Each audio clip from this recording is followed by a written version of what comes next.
Okay, let's dive right into this explainer.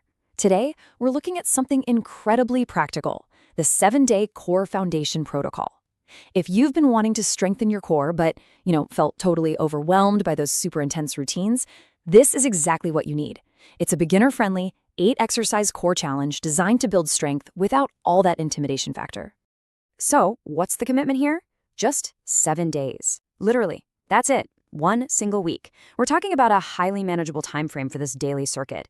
It's not some grueling 3-month boot camp. It's just a simple, achievable 7-day commitment to jumpstart a healthy habit. You might be wondering, doesn't building a strong core take hours at the gym? It's so easy to feel intimidated by fitness culture, right? We often think we need massive time commitments or really complicated equipment to see any real progress. But this scaled-down protocol, it's the perfect, accessible solution. It completely strips away that intimidation. Now, the number 45 establishes our central rule of engagement for the whole routine. Every single movement in this daily circuit is performed for exactly 45 seconds. It's short enough that you can definitely push through it, but long enough to actually engage those muscles. Moving on to Section 1, Standing Moves and Planks.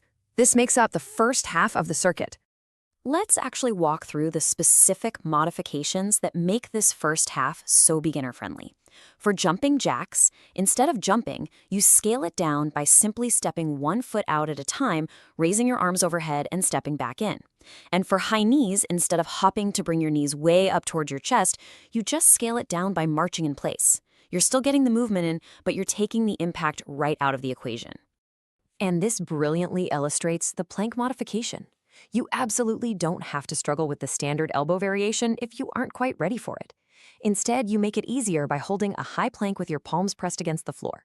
It's a fantastic tweak that still forces your core to stabilize, but really reduces the overall difficulty. Now let's zoom in on mountain climbers. The key here is supportive pacing. You start from that high plank position we just talked about, making sure your palms are directly under your shoulders. Then you bring your knees toward your chest. The crucial part? Take it slow. Simply step your feet instead of hopping or running. It's all about control over speed. Next up is Section 2, Floor Work and Crunches, which covers the second half of the circuit. Let's break down the mechanics of these floor exercises. For flutter kicks, you sit back and alternate your legs up and down. To get some much-needed additional support, place your hands flat on the floor right next to your hips rather than hovering them. And you use that exact same support technique for leg tuck-ins. As you extend your legs and bring your knees back to your chest, keep those hands next to your hips on the ground. If you need to, you can even drop further down onto your back. Really, it's all about finding the level of support you need. Now, let's focus on Russian twists. The instruction here is to keep your torso tall and twist from side to side. To maintain your balance and make things a bit easier, simply keep your heels resting on the ground instead of lifting them up. Grounding your heels gives you a nice, stable base so you can focus strictly on the twisting motion of your core. And that brings us to our final exercise in the circuit, bicycle crunches. You lie on your back and bring your opposite knee to your elbow. The really vital instruction here is that you can, and honestly should, slow the pace down to whatever speed feels comfortable for you. Rushing through this actually makes it way less effective, so a comfortable, controlled pace is highly encouraged. Now let's cover maximizing your 7 days, the lifestyle multipliers. There are 3 core pillars to pairing with this routine: nutrition, recovery, and hydration.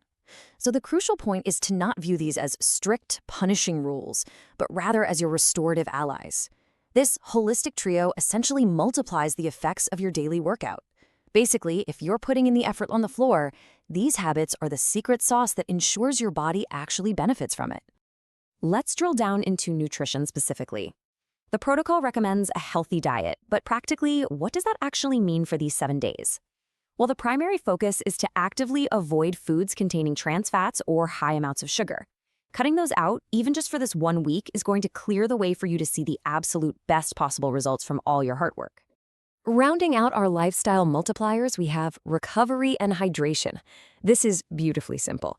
First, make sure you're getting plenty of restful sleep. Your body literally repairs itself while you rest. Combine that with drinking plenty of water throughout the week. It's a very straightforward, restorative approach to help your muscles recover from that daily exercise. Wrapping things up with the path to progress, building long-term results. Here is a really grounding piece of advice directly from the protocol. It says, remember that progress takes time and doesn't happen overnight, so be patient with yourself as you build a stronger core. It's so easy to get frustrated if you don't see instant changes, right? But patience and consistency, those are the real keys here. So here's the final question for you to consider. 7 days, 8 exercises. Are you ready to build your foundation? You've now got all the modifications and lifestyle multipliers you need. The intimidation factor is completely gone. All that's left is for you to step up, start your first 45-second interval today, and see just what you can achieve in a